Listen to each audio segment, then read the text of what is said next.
we've heard a lot tonight about harvesting doe, how poor of a job we're doing harvesting doe. And I've got the easy job because they asked me to come convince you guys to kill all your deer. So I'll see what I can do about that. It's Hillman, Michigan. What happens in Hillman, Michigan? Not a lot, particularly in February. One thing's going to happen tonight is I'm going to give you some information that nobody in the world knows yet other than a handful of people. And it might encourage you to shoot a few more doe. So let's see how that goes. These things are a lot like drinking from a fire hose. You guys have got a ton of information tonight. You've absorbed a little bit of it. It won't stick. If we have a test tomorrow, you won't remember any of it. I could about promise that. But a little bit about me. I grew up in Oklahoma. At one time, I had 1,000 mama cows, and there's some relevance to this. I was paid by weight. I went to college for a while, worked on a 100,000 head pig farm, where again, I was paid by weight. Was in the dairy business for a lot of years, paid by milk volume. Okay, starting to see a track record here. And then I went crazy and I bought a chicken farm, which was the hardest thing I've ever done in my life. But again, we were paid on production. So my entire life has been fooling with animals and getting paid by producing results. That's where my check came from. Everybody says, well, you look a little bit funny. Why should we listen to you? Well, I don't know why you should listen to me. I've been fooling with deer a long time. This is what my entire family looks like. Now that hay season's over, there ought to be anything to do. They come up to visit me in the wintertime, and this is what we go look for. I mean, this is funny to them. The guys in the South, they say people are nuts. But thought that was funny, did you? It was pretty funny. I get pretty tired of hearing this is not Texas. I hear about it a lot. I've been here starting my 21st year, right here in Hillman, America. And understandably, I tell people, you know, we need to plant this crop, you need to shoot this deer, you need to do whatever. And well, that won't work in Michigan. It might work in Texas, it might work here, it might, well, I'm from Oklahoma, not Texas. There's not much in Texas I like, but that's okay. So I was able to seek some funding, and when I say funding, we got $250,000, so it was a pretty big project.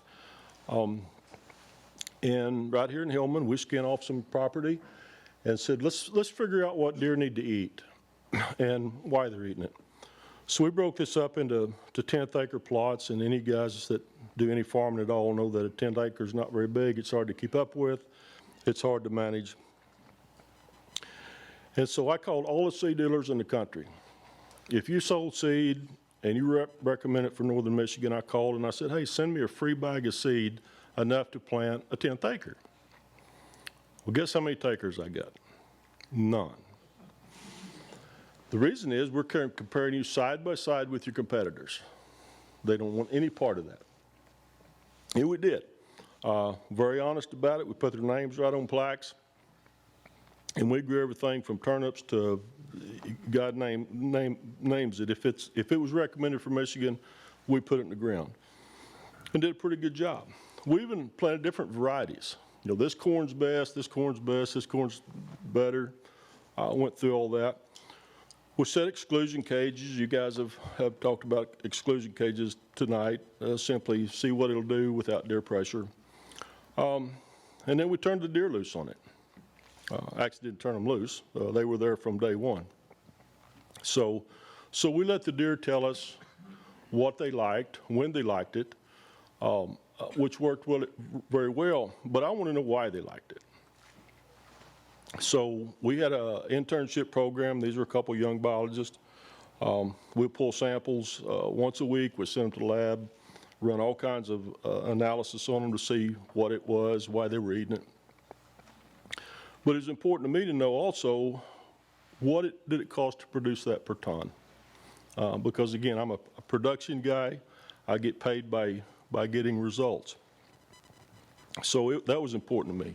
I can recommend you planting something for deer, but if you can't afford it, then I've wasted my time by telling you something. So we spent a lot of time, wrong button. We spent a ton of time on deer nutrition. What does it take to get a deer from day one till when the hunter decides to harvest it? So we figured all that out.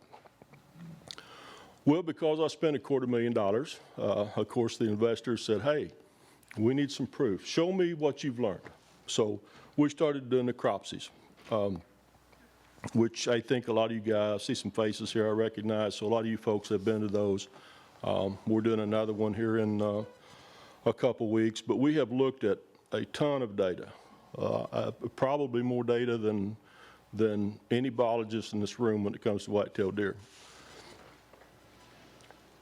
So some of the agencies, I can't see my thing, but when it comes to data, there's an old saying that we'll torture the data till it gives us the results we want. Well, that's pretty sad if you think about somebody being able to manipulate data. So that's something we don't do. You lose all your credibility, and anything I'm going to say tonight we can back up. I've been in this a long time. Like I say, I work for some guys who can afford to hire any manager in the world that they want, and they've stuck with me for 21 years. And it's because I produce results. So anyway, these necropsies are a lot of work. Unlike shooting a deer, the parts we look at are the parts you guys leave in the woods. It's kind of nasty, but we learned a lot from them, particularly from a nutrition standpoint. We have done 1,300 and some animals to date, right here in Hillman. So that's a lot of data. But we look at kidney fat, which gives us a good indicator of what kind of condition that animal was in. We kill these all in February, in case you guys didn't know that. So that's pretty tough. I mean, you look outside today, there's not much for them to eat.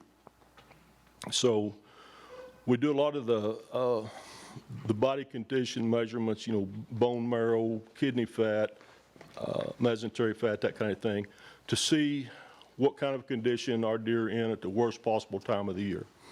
And we keep all that data. We look at ovaries, which is a big thing for us. You can put that in a microscope, and every time a doe ovulates, it'll leave a little scar on the ovary, and you can count the scars, weigh it against her age, and you can tell whether or not, she's bred on the first estrus, second estrus, that kind of thing. It gives you a good idea of your buck to doe ratio, probably more accurate than doing physical deer counts, certainly more accurate than about anything else going on. We measure a lot of fetuses, and this is kind of going to be the take-home message tonight, is what we found out over the last 15 years about fetuses. We can measure a fetus and tell you within 24 hours of when she was bred. That's pretty close, so we can track our rut, when did breeding season start, when was it over, get a mean date. So that's a big deal for us. From a nutritional standpoint, we spend a lot of time looking at deer health, digestive systems, which is really cool. And a few of you folks are coming into necropsy this year, so we'll look at the inside of stomachs and talk about why we feed what we do, why we don't grow things that are not good for them. This is actually the reticulum chamber of the stomach, and so you've got the rumen, reticulum, omasum, and abomasum, which my spelling here is geo-flirted for some reason, but the inside of every chamber of the stomach looks different. This looks kind of like a reticulated giraffe is where the name came from. But then you have some that look like pages in a book, and they all serve a different function. So we understand what each section of the stomach does and what different food varieties do to those different components. We also look at the kidney fat cycles. If you look at this with the yellow being buck and the white being doe, and this is how much fat are on their kidneys, you can see that these are two different animals, right? They're never in good shape at the same time, hardly ever. You know, maybe 2 weeks a year, everything's right. But while some of them are fat and lazy, the other ones are struggling. A good, for instance, is look at the difference between a lactating doe and a dry doe. You know, there's a 31% difference, or 31%, 20-some% difference in her ability to store fat because she's got a fawn nursing on her. I mean, that's pretty big. That's pretty tough. So, everybody tonight's telling you to shoot your doe. And I agree with that. Agree with it 100%. But nobody has ever convinced me yet why I need to do that. We need to do it for disease control. We need to do it for this. We need to do it because Russ Mason said so. We need to do it because the biologists think we have too many. But nobody in this room is going to go shoot their doe because of that, correct? We're going to manage our property to the way we want to manage it. So if you start looking at doe, older does are more productive. That's old school. Everybody here will say, oh, don't shoot a doe. That's where your bucks come from, right? Well, there's some truth to that. So here's a graph of fetal counts. And these are not Michigan fetal counts. They are in this mix. I've looked at 3,500 Michigan fetuses. We've looked at 2,000 in Texas. We've looked at 1,000 in Pennsylvania. We've looked at 500 in New York. We've looked at 700 and some in Old Mexico. So we've looked at a lot of fetuses. Here's the one that's important. Relative contribution to reproduction in relationship to age. This is a graph based on buck fetus, male fetus. Okay? Back up and show you this other one in a second. Fetal counts on all fetuses, male, female, by age classes. You know, your 4 and 5s, more productive a little bit. Look at your baby bucks. Where are they coming from? And this is thousands of fetuses we've looked at. So that starts to make sense that perhaps we do need to shoot a few more of the old does. Agree? Why do we need to do that? Well, I don't care if you're a farmer or what you are. It takes money, effort to feed deer. Deer will eat 6 pounds of feed a day. Look at that. That's 218,000 pounds or 109 ton a year. And that's 100 deer. I think anybody in here can draw those square around where they hunt and say we've got 100 deer. Agreed? Is anybody growing 209 ton of feed? And is it available tonight? I mean, think about tonight. What are your deer doing right now? They're laying out there hungry, right? So let's look at an effective population. I'll make the assumption everybody in here wants to shoot bucks. Nobody goes to Cabela's and spends $1,000 and buys a $2,000 rifle to go doe hunting, I doubt. Right? So an effective population. What is giving you back a return on your investment? As the population increases, fawn crop decreases. Somebody talked about carrying capacity. Once you hit carrying capacity, they can grow hair, they can reproduce a little bit, they might grow some kind of a horn, but they're not going to be productive. So you knock that down to halfway, now you've got something going. If your fawn crop decreases, so does your recruitment. You're not putting as many deer back into the herd. So fawn crop simply means how many fawns are born in the springtime, and what does that tell us? That tells us you had a breeding season, right? That's all it tells us. Could care less about anything else. If this girl was pregnant, that means she got bred in the fall. And so we give her a fawn. How many of those die? I think you'll be surprised. This is a study that was done in East Texas a few years ago. And if you've been to East Texas, that is a pretty nice place to be. The weather's nice. There's a lot of stuff for deer to eat. They don't get snow. It's not cold. They got a lot of shade trees. Not a bad place. But look at the numbers. This is out of 100 doe. They had 175 fawns fetal count. They did a necropsy, 100 deer, 175 fetuses. So they went through the spring.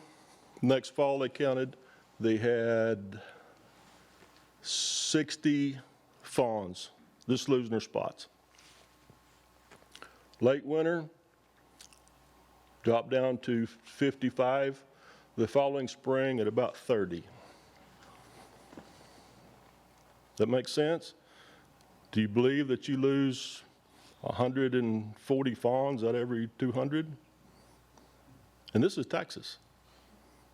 The average for Michigan is going to be between 15 and 25% recruitment. And that's figured by one fawn per one doe. So if you have 100 doe, you're going to put 15 to 25 fawns in your herd at a year old. That's kind of hard to imagine, isn't it? We've done these studies up here. We've done them all over the country. And I think Anna or any of the biologists back here will say I'm awful close on 25% recruitment is about what you guys are hitting up here on a good year.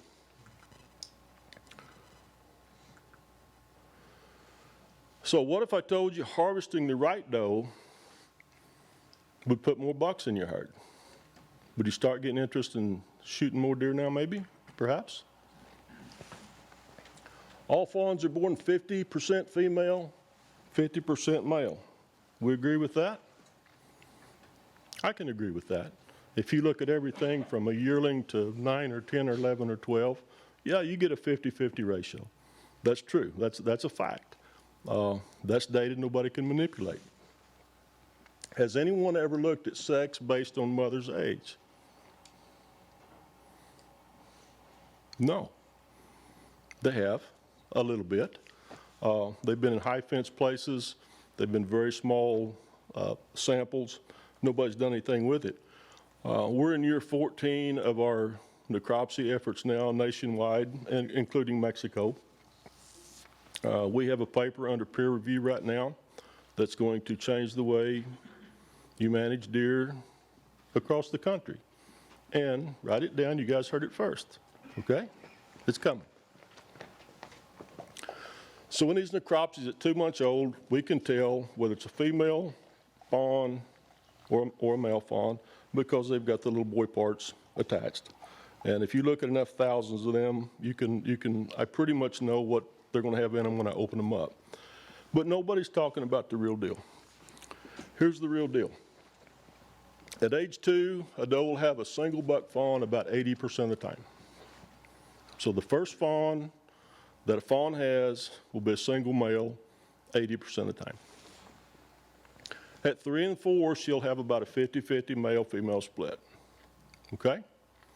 So that's right.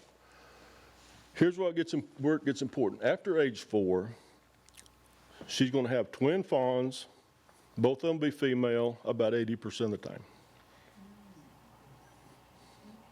Okay, so what are you trying to do? On your property, what are you trying to do?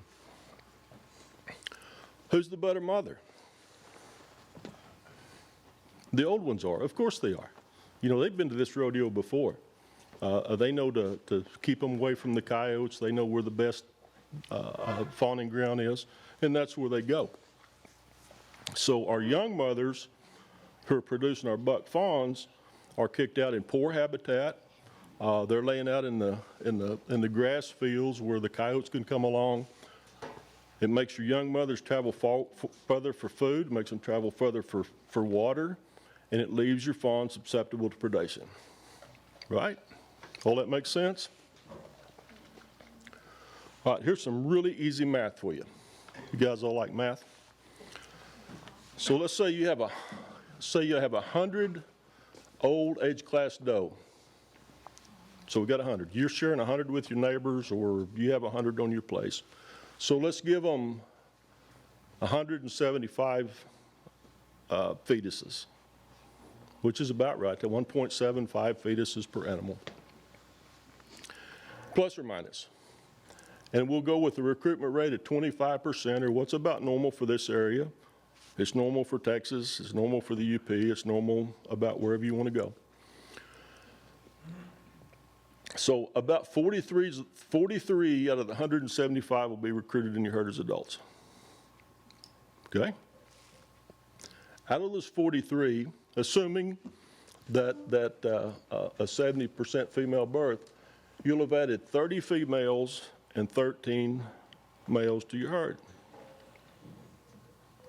So if you're trying to grow a deer herd, and we have places like that around the country where people are trying to grow deer herds, so we leave the old doe alone. You know, let's build a deer herd up, and then we'll change the sex ratios. So at 50%, 70 from 50 to 75%, the deer that you're feeding are doing you absolutely no good. You get no return on your investment unless you just like to sit and look at doe in the pasture. They're doing you absolutely no good. They're eating your habitat.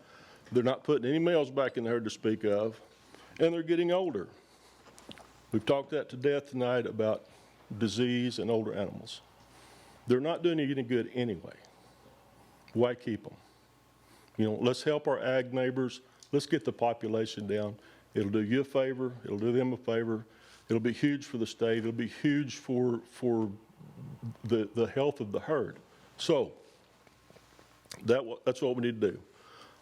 As they get older, they get a much greater chance of disease, and they're taking up space. You know, we talk about buck fawn dispersal. You know, the state's big on, well, the buck fawn's dispersed, they've got disease. Why did they disperse? They got to have room. You know, if you'll shoot a hole in your program, they'll still disperse, but they won't go far. They'll just get away from that family group. We do it all the time across the country.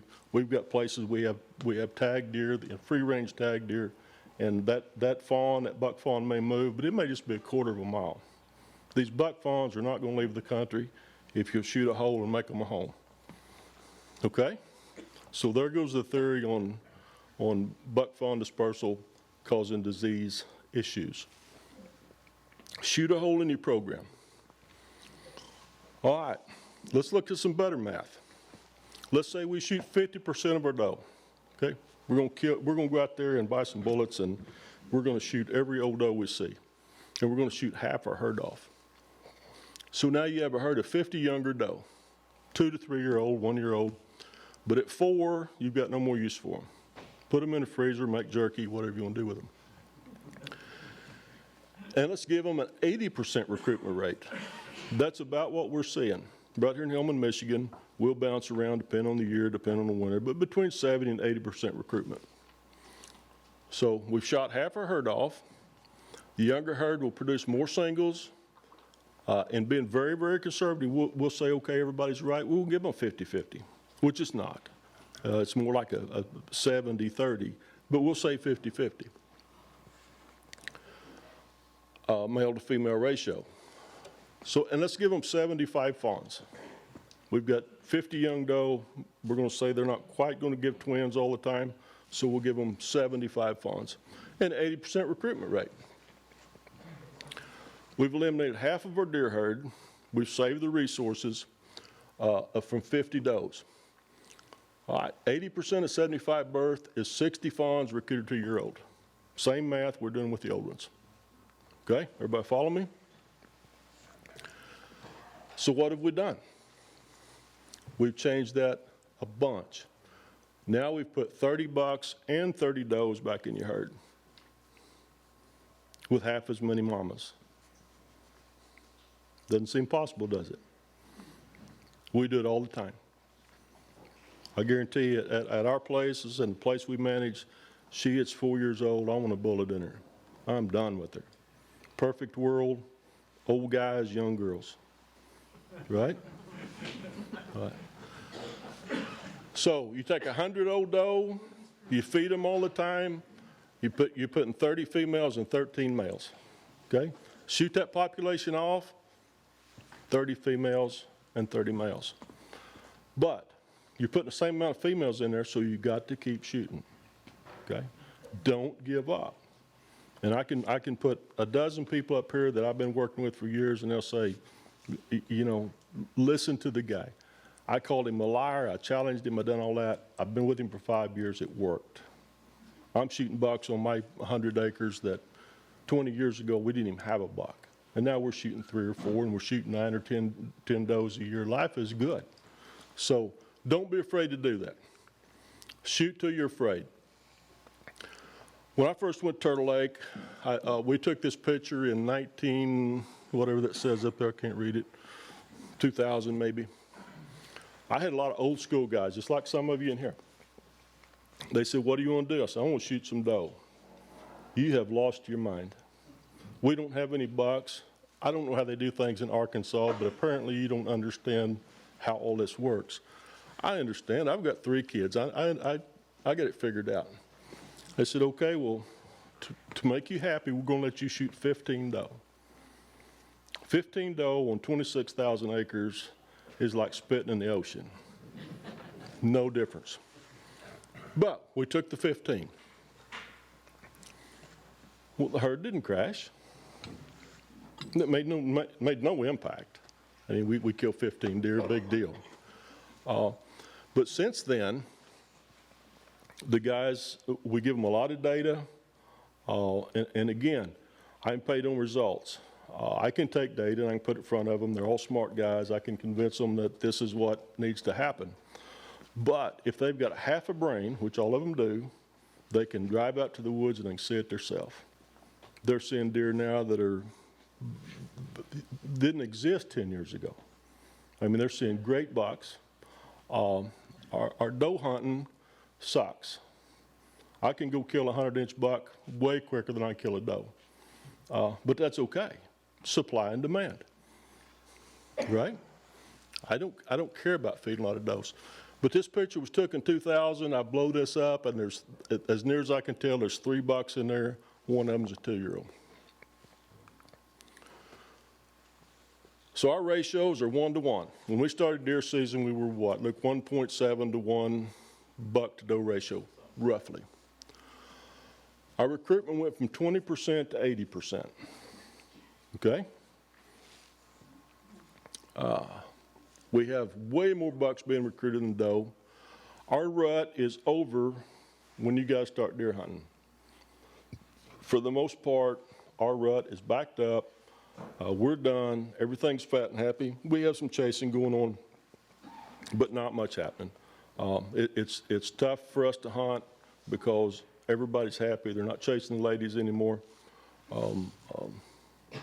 But we manage. Disease prevalence, and this is going to be important, and people will argue with me on it. We've got some data. Our disease prevalence, I got 70% on here. There's years it did go down 70%. There's years it goes down 50. Do we have tuberculosis? Sure we do. You know, we're the guys that started it, according to most of the world. But we kill a lot of deer. You know, the state throws up a map and says, oh, look at all these red dots right here. Turtle Lake is bad. You know, this is where all the TB deer are at. No, it's not. Look at the outline. That's not Turtle Lake Club. That is 487. I mean, we're a big part of that, like a 1/9, a 1/10 of it. That's okay. But what do those red dots represent? They represent dead deer, right? We kill a lot of deer. So far this year, we have killed 351 doe and about 50 bucks. So I'm certainly not afraid to shoot doe. We shoot deer till we don't even want to go do it anymore. But we'll shoot a 8 to 1, a 9 to 1, a 10 to 1. If we had the time and the manpower, I would shoot every doe I saw that was older than 3 years old. If there was 1,000 of them, that's fine. And Luke took charge of this thing. Give him a little credit. He donated 2,800 pounds of venison to the food kitchen in Detroit this week. So nothing goes to waste before that rumor gets started. 2,800 pounds of venison is a lot.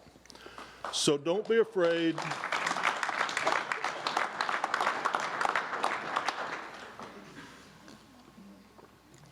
We utilize everything but the tails, and I'm saving them. I'm going to build a hat one of these days.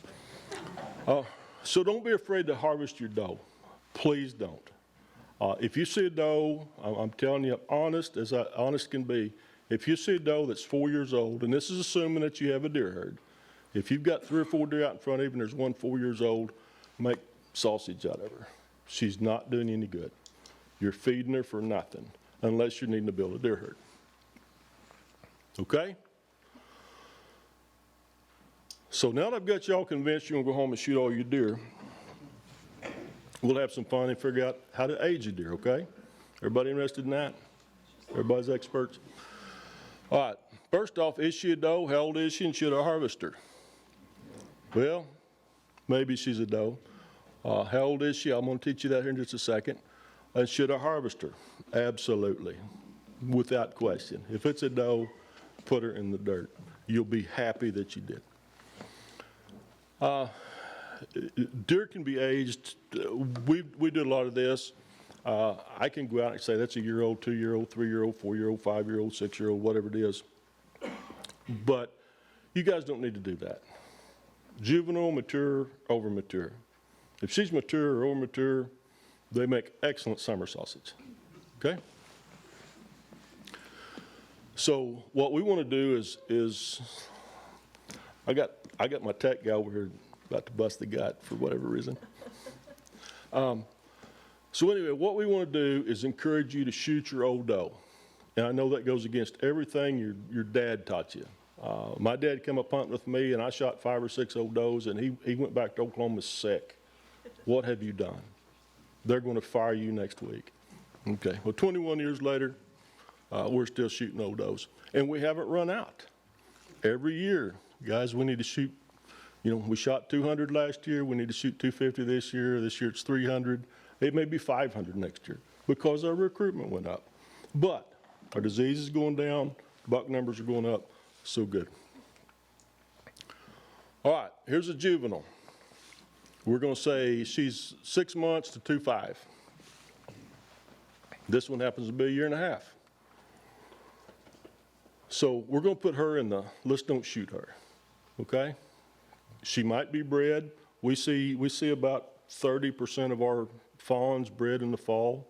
We hit 80 pounds. We get about 30% of them that get bred. First thing we look for is no antlers, buttons, or nubs. I had a guy work for me a few years ago. We studied. He went out and it had all the indicators, and he shot the prettiest little 6 points you ever seen because he forgot to look for antlers. He was so focused on everything else. Round eyes. The younger deer is, the rounder their eyes will be. They'll have a short nose. Nose is cartilage. It takes a while to grow that. Short neck. Small or undeveloped brisket. If you guys like briskets, you know where that's located. Easy to watch. A really shallow chest. Long legs, like a teenager. You know, they got legs up to here. Flat belly, or even sloped up to the back. Thin waist. If you can think about putting a belt on it, if it's thin, it's probably young. They get tarsal staining just like a buck does. So if you pay attention to tarsals, if they're stained up, at least she's old enough to be in the breeding pool. A short tail. It takes time to grow a tail.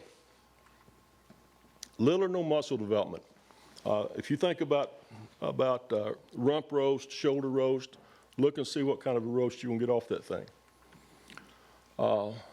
Look like they're high in the back. Look like a dragster. You know, they're young. They're going to be elevated in the back, and they're going to have a pretty square body shape. Everybody got that? It's going to be a test in a minute. They've got a really straight back. So it looks like a 6-year-old kid on their hands and knees. I mean, you can picture that. You can tell what it is. There's not much definition where the shoulder ties into the neck. See how that kind of all flows together right in there? There's not really a shoulder. And if you look at the ribs, next time you're sitting up and you're blind, look at your ribs. Either you cannot see them, you can almost see them, or you can count them. Okay, if you can't see them, that's a young deer. Okay? Here's a mature one, 3 to 4 years old. This one's 3. In case you wonder how accurate we are, we took a picture of these deer just before we killed them, so we know. Again, no antlers, nubbins, or bucks. Eyes starting to squint. As we get older on a deer, they start getting squinty eyes. That's a good indicator. Longer nose, long neck, and a visible brisket. They start to get that little knot in front of their front legs. And a deepening chest. You guys have seen old does. They get thick chest. They look more like a good beef than they do a sheep. And legs start to look shorter. You know, there's a little more room, a little less room between their stomach and the ground. Belly's level or sagging. That has nothing to do with them fat. It has to do with their intestines, everything maturing. They got more guts in them today than what they had when they were little. But really well-defined muscles. They start to look like an athlete. You can see shoulder muscles, you can see hip muscles. You can see this one here has a little staining on her hocks. They do the same thing a buck does. So you'll start to see some staining, and that stuff don't go away. It'll be there. Right in front of their front legs, you start to see what you call paunch start sucking in. Okay. If you look at their stomach and they're flat across the side, she's young. They start sucking in right in front of the legs, she's getting some age on her. She'll still have a pretty straight back, which is a good indicator if you pay attention to how she's standing. I mean, if she's standing on a hill or eating, that can change a little bit. But she has a long body now. Looks more like a stretch limousine than she does a Volkswagen. And the ribs are evident. You can see she's got ribs, but you can't count them. Okay? That's a pretty easy one. And there's a bajillion of these out there, and most of them are sick. This one's 6.5-year-old. I use this picture a lot. She is a very classic northern Michigan old doe. All right, once again, let's be sure. No antlers, buttons, or nubs. Real squinty eyes. Their eyes will start to elongate, and a long nose. They kind of got that parrot nose looking to them. See how that neck's got a J hook in it? Dead giveaway. Large brisket, a deep chest, short legs. If you cut her off at the stomach, can you put her body underneath it? Okay? Think about a fawn. If you cut the legs off and took the body, there's lots of room to put that body on there. The older they are, cut the legs off, now it won't fit. Visible ribs. Most of these girls, you can actually count the ribs. You sure can on her. A sagging belly, once again. But look how thin she looks. You can see ribs, sides all sucked in. Look what she's standing in. I mean, this is in the fall, great feed. This deer's not in bad shape. She's just old. Staining may or may not be present, depending on where she's at in the social order of things. Muscle deterioration. Hooks, pins in the dairy business. If you look at a milk cow, you can always see hip bones, hooks, pins. We've all had dogs we've kept too long, start to atrophy in the back end. Same thing happens to deer. Okay, a long tail. Once again, it takes time to grow a tail. Visible hip bones, paunch is sucked in, and that's really, really evident on every one I've ever killed. And then they start to get a sag in the back. We get older, you know, you kind of get that hunch thing going. Okay, We all good? Somebody scream it out. What is this one? Juvenile, mature, over mature? 3.5-year-old. Shoot, don't shoot. Shoot. Absolutely. See how easy that is? Anybody can do it. And women are better than guys are, believe it or not.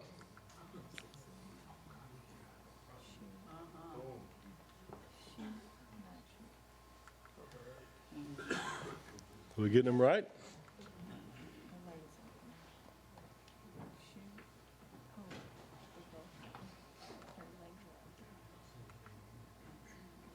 What about this one? Quick. Shoot, don't shoot. Shoot? Don't shoot. Good.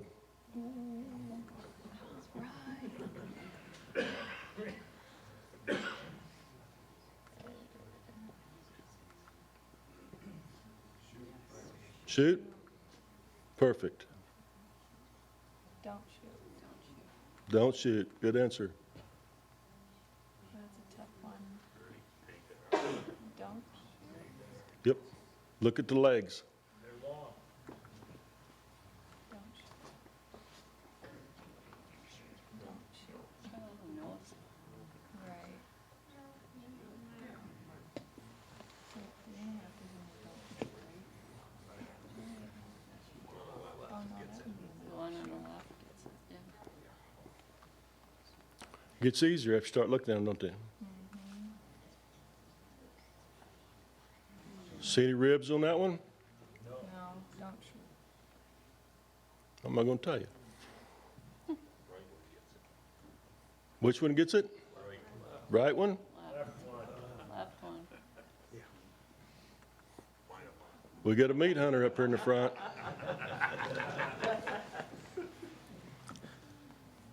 Don't shoot. Don't shoot either one of them?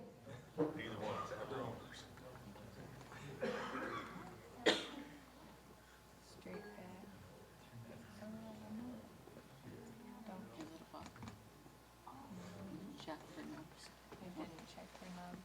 The left one's a shoe. I'm here to shoot the left one. Yeah, She looks Good job. like I see the nubs on that pup. Right, that's a like 3.5. A 4. That was a Four. shoe. We'll back up to that one. Again, this is a fall picture. See how she sucked in right there? And you can start counting ribs. 1, 2, 3, 4, 5. okay. Brisket. Gosh, man, that was a tricky one. That's a solid sausage volunteer right there. Let me see that.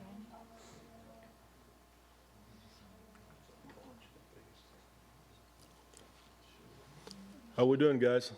Shoot it. Shoot it?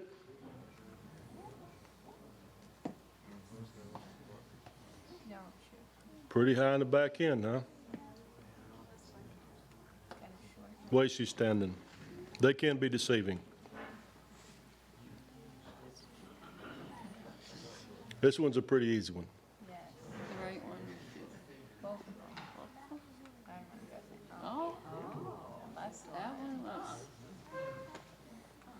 That The one's left buck. is a no because it's a buck. That's That's a young one, yeah. You can see the ribs on that. Classic, classic.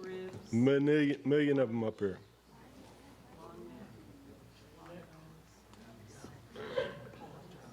So is it the ribs that are like the main giveaway?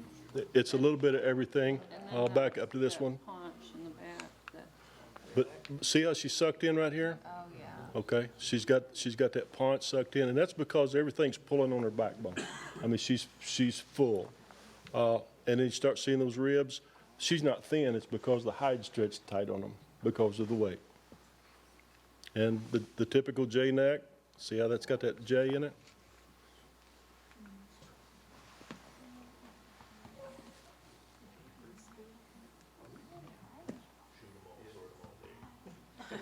Yeah, Shoot them all, let God sort them out. I heard it different. Fawns are easy. You know. Mhm. Big square body. But it's sucked in there. Don't shoot. Regardless of what this one is, he's in the shades. You really can't tell. You'd have been safe, though.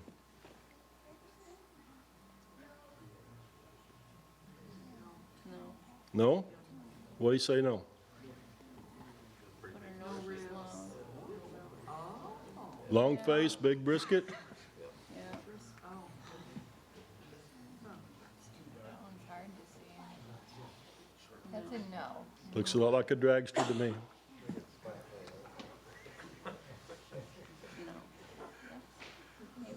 I don't know, because it kind of looks sucked in, but then it doesn't. What's that deer doing? But it's got the, Looking at the camera. Looking at the camera?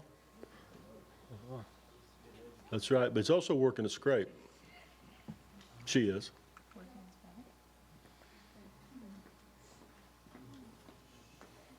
You do enough of this, you can just bang, bang, bang, bang, bang as quick as you can get to them. But take some practice. Shoot. Shoot. Absolutely. No. One on the right? Absolutely. Jane, You guys are getting this. shoot. Definite. Definite, definite, definite, definite. That's the picture from our. She needs to go away. And then shoot. On the Yeah, look underneath this one. Not a lot of room.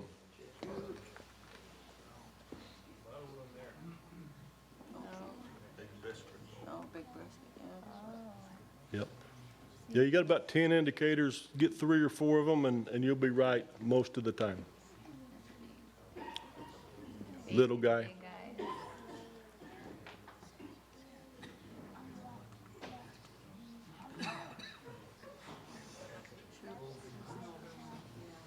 Absolutely. Thick in the middle. We learn anything? Yes. All right. Appreciate you having me. And again, the take-home message from me tonight, as somebody who's lived here 21 years and managed deer full-time, every day, day after day, get paid for results, is please shoot your doe. You don't have as many leftovers to feed, and you'll be happier with your bucks. Okay? All right. Questions? Not a one. Man, I'm good. All right. Thanks.